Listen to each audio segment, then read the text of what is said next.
শুধু ৫২ ফেব্রুয়ারিতেই নয়, সংবাদপত্রে মার্চ জুড়ে ছিল ভাষা আন্দোলনের খবর।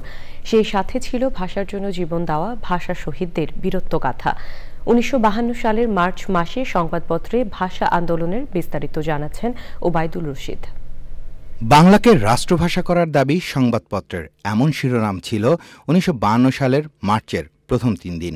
সেই সাথে প্রকাশিত সংবাদে বলা হয়, ঢাকায় শিক্ষার্থীদের ওপর গুলিবর্ষণের নিন্দা জানানো হয়েছে চট্টগ্রামে। পাকিস্তান গণপরিষদের অধিবেশনে বাংলাকে রাষ্ট্রভাষা হিসেবে গ্রহণ করতে দাবি জানানো হয় যশোরে, নিন্দা জানানো হয় সিলেট থেকেও।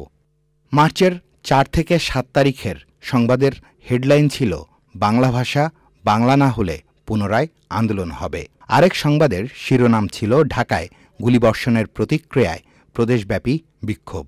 অন্য আরেক সংবাদে বলা হয়, বাংলাকে রাষ্ট্রভাষা করার দাবির পেছনে পূর্ববঙ্গের জনগণের পূর্ণ সমর্থন আছে। ৭ই মার্চের সংবাদপত্রে বলা হয়, রাষ্ট্রভাষা কর্মপরিষদের ছাত্র ধর্মঘট প্রত্যাহার। সেদিনের সংবাদপত্রে আরও বলা হয়, গুলিবর্ষণের প্রতিবাদে সভা ও শোভাযাত্রা হয়েছে ঢাকা, ময়মনসিংহ, কিশোরগঞ্জ, নোয়াখালী ও রংপুরে। ১৯৫২ সালের ৮ই মার্চ থেকে মাসব্যাপী প্রকাশিত সংবাদপত্রের শিরোনাম ছিল, ঢাকায় গুলিবর্ষণের প্রতিক্রিয়ায় প্রদেশব্যাপী বিক্ষোভ, যেখানে উল্লেখ করা হয় খুলনা, রাজশাহী ও কুষ্টিয়ার কথা। একই সংবাদ প্রকাশিত হয় ৯ই মার্চের সংবাদপত্রে, তবে এদিন ছাপানো হয় ময়মনসিংহ, জামালপুর ও বরিশালের কথা। পরের দিনের সংবাদপত্রে ছাপানো হয় বাংলাকে অন্যতম রাষ্ট্রভাষা করার দাবির সমর্থন। ১১ই মার্চের পত্রিকায় সংবাদ ছিল ভাষা আন্দোলন সম্পর্কে ধৃত ব্যক্তিদের মুক্তিদানের অনুরোধ।